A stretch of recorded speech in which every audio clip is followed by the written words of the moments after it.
Saya Roni Gunawan. Saya Indra Cahya. Saya Muhammad Reza Syafah Hadi. Saya Muhammad Iqbal Haki. Saya Nama Dania. Saya Sintawanti. Saya Fauzia Munawaro. Saya Farida. Biaya terkait dengan periode akuntansi dari pengeluaran modal ada biaya yang memberikan manfaat untuk periode jangka panjang dan dianggap sebagai penambah dari aset itu sendiri. Pelonggaran itu, maksudnya pelonggaran ini dapat meningkatkan kapasitas dari aset sehingga dapat juga dikatakan pengeluaran untuk meningkatkan output aset. Oke, di sini saya akan menjelaskan tentang pengeluaran pendapatan. Pengeluaran pendapatan yaitu biaya yang memberikan manfaat untuk periode sekarang dan dilaporkan sebagai beban, sehingga aset yang dipakai akan menjadi beban dan akan habis saat digunakan. Sehingga pengeluaran ini hanya sekedar untuk efektivitas dan efisiensi operasi aset. Contoh pengeluaran pendapatan ini yaitu ada beban pemeliharaan, yaitu biaya yang dikeluarkan untuk merawat dan memelihara aset tetap seperti peralatan atau bangunan. Yang kedua ada biaya depresiasi, yaitu pengurangan nilai aset tak berwujud selama masa pakainya, seperti hak paten atau merek dagang. Yang ketiga ada beban penyusutan amortisasi, yaitu pengurangan nilai aset tak terwujud selama masa pakainya, seperti hak cipta atau goodwill. Di sini saya akan menjelaskan tentang pengeluaran modal biaya terkait periode akuntansi. Merujuk pada pengeluaran yang terkait dengan kegiatan bisnis atau operasional, perusahaan yang akan memberikan manfaat ekonomi dalam jangka waktu tertentu biasanya lebih dari satu periode akuntansi. Pengeluaran semacam ini biasanya disusun dalam laporan keuangan dengan beberapa cara tergantung pada sifat pengeluaran tersebut. Yang pertama, aktiva tetap. Jika pengeluaran tersebut terkait dengan aset yang memiliki umur manfaat lebih dari satu periode akuntansi, seperti mesin, gedung, atau peralatan, maka biaya tersebut akan dikapitalisasi sebagai aktiva tetap dan dimortisasi selama umur manfaatnya. Yang kedua, biaya operasional. Beberapa pengeluaran seperti biaya iklan, biaya asuransi tahunan, atau biaya penyusunan aset yang sudah ada dianggap sebagai biaya operasional dan langsung dikurangkan dari pendapatan dalam periode akuntansi tersebut. Yang ketiga, biaya amortisasi. Pengeluaran yang berkaitan dengan hak paten, merek dagang, atau lisensi perangkat lunak dapat dimortisasi selama umur manfaatnya. Biasanya menggunakan metode amortisasi yang sesuai. Yang keempat, biaya bunga. Bunga yang dibayar atas pinjaman bisnis juga diakui sebagai biaya pada periode akuntansi tersebut.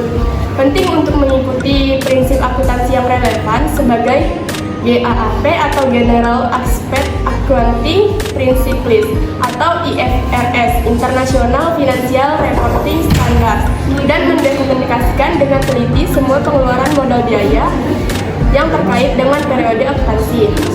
Hal ini akan memastikan bahwa laporan keuangan perusahaan mencerminkan dengan benar posisi keuangan dan kinerja operasionalnya.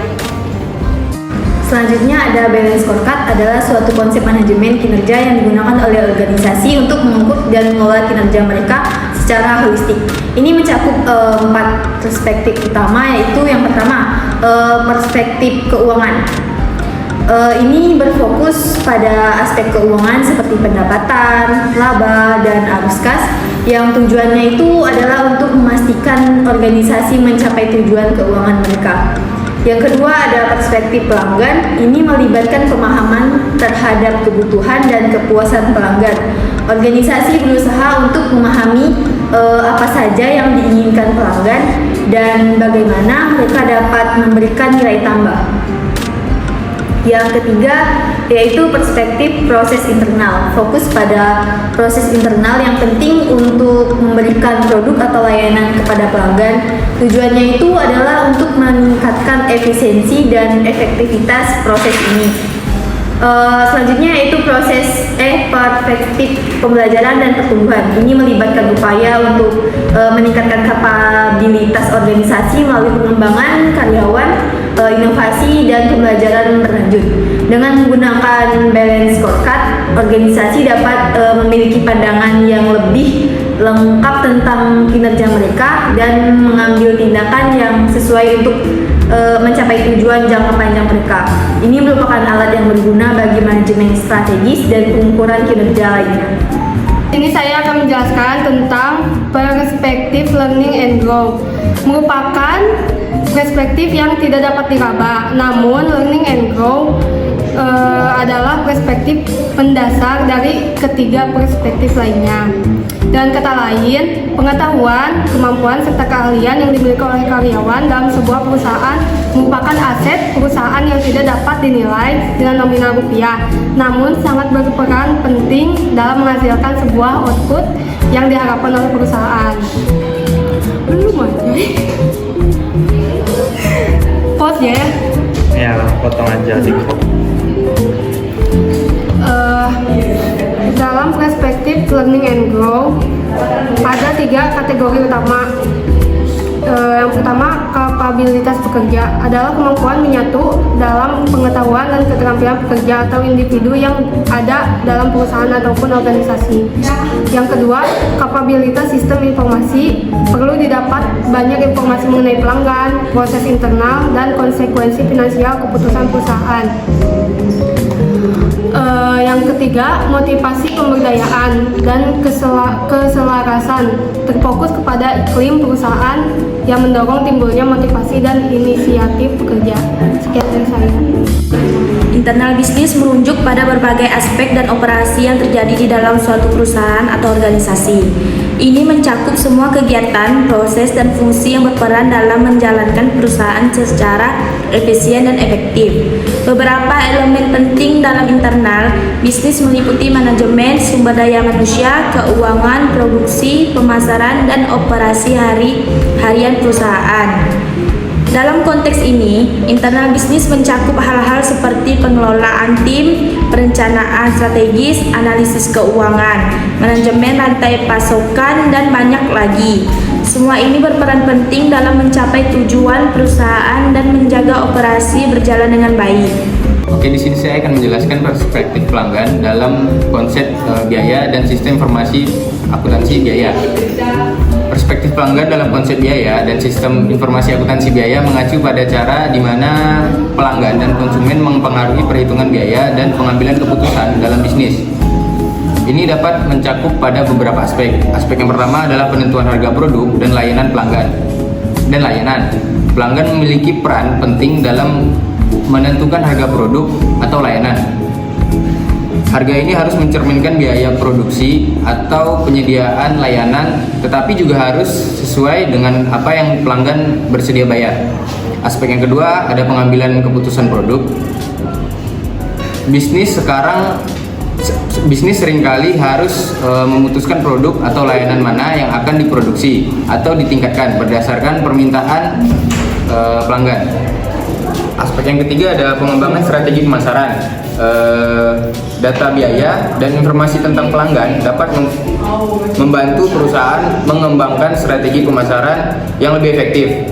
Aspek yang keempat ada analisis kinerja produk dan layanan. Dalam jangka panjang, perusahaan perlu mengevaluasi kinerja produk atau layanan mereka. Data biaya yang dikaitkan dengan pelanggan dapat mempengaruhi perusahaan. Jadi perspektif pelanggan sangat relevan dan dalam konsep biaya dan sistem informasi akuntansi biaya karena membantu perusahaan dalam mengambil keputusan yang lebih baik. Sekian dari saya. Finansial perspektif. Perspektif finansial erat kaitannya dengan pemasukan dan pengeluaran perusahaan. Dengan kata lain, perusahaan harus mampu mengelola keuangan dengan baik agar keuangannya terus stabil. Misalnya, biaya operasional, biaya produksi, biaya bahan baku, dan biaya tenaga kerja, termasuk keuntungan dan aktivitas penjualan. Baik pemasukan maupun pengeluaran, keduanya harus dicatat secara runtut dan jelas agar pihak keuangan dapat mengamati laju pertumbuhan keuangan dari perusahaan. Yang bersangkutan ada 3 tolak ukur dalam perspektif keuangan, yaitu pertumbuhan dari tambahan yang didapatkan selama proses bisnis berlangsung. Yang kedua, menurut menurut Asep ke arah yang optimal dan maksimalkan strategi investasi. Yang ketiga, penurunan biaya dan peningkatan produktivitas kerja. Sekian. Oke, kali ini saya akan menjelaskan konteks keselamatan kerja dalam konteks biaya dan sistem informasi akuntansi biaya. Keselamatan kerja memiliki implikasi penting. Berikut beberapa yang perlu dipertimbangkan. Yang pertama, biaya keselamatan kerja. Organisasi perlu mengalokasikan anggaran untuk program keselamatan kerja, termasuk pelatihan, peralatan, perlindungan diri, dan infeksi. Biaya ini adalah bagian dari biaya produksi yang harus diperhitungkan dalam sistem informasi akuntansi. Yang kedua, biaya kecelakaan dan cedera. Kecelakaan dan cedera di tempat kerja dapat menghasilkan biaya tambahan seperti biaya medis, kompensasi kerja, dan potensial litigasi. Informasi tentang biaya-biaya ini harus dicatat dalam sistem informasi akuntansi biaya untuk mengukur dampak terhadap operasional perusahaan. Yang ketiga, analisis cost benefit. Organisasi perlu melakukan analisis cost benefit terkait dengan investasi dalam program keselamatan kerja. Ini melibatkan perbandingan antara biaya pencegahan cedera dan biaya yang mungkin timbul akibat cedera. Sistem informasi akuntansi biaya membantu dalam perhitungan ini. Yang keempat, pengukuran kinerja. Keselamatan kerja dapat diukur secara kinerja dengan mengamati jumlah kecelakaan, tingkat keparahan, cedera, dan insiden terkait keselamatan lainnya. Informasi ini dapat digunakan untuk menilai aktivitas program kerja tersebut. Yang kelima, yang terakhir, program pengaruh pada produksi. Keamanan kerja yang baik dapat meningkatkan produksi dengan mengurangi absensi dan gangguan produksi akibat cedera. Informasi tentang peningkatan produksi ini penting dalam pengambilan keputusan. Oke, dalam sistem informasi akuntansi biaya, semua informasi terkait keselamatan kerja harus dicatat dan diintegrasikan dalam data biaya lainnya. Ini membantu manajemen dapat mengambil keputusan strategi terkait keselamatan kerja dan juga memastikan bahwa biaya terkait keselamatan kerja tercermin dalam akurat dan laporan keuangan. Sekian, terima kasih dari saya. Sekian dari kelompok kami, kurang lebihnya kami mohon maaf. Kami ucapkan assalamualaikum.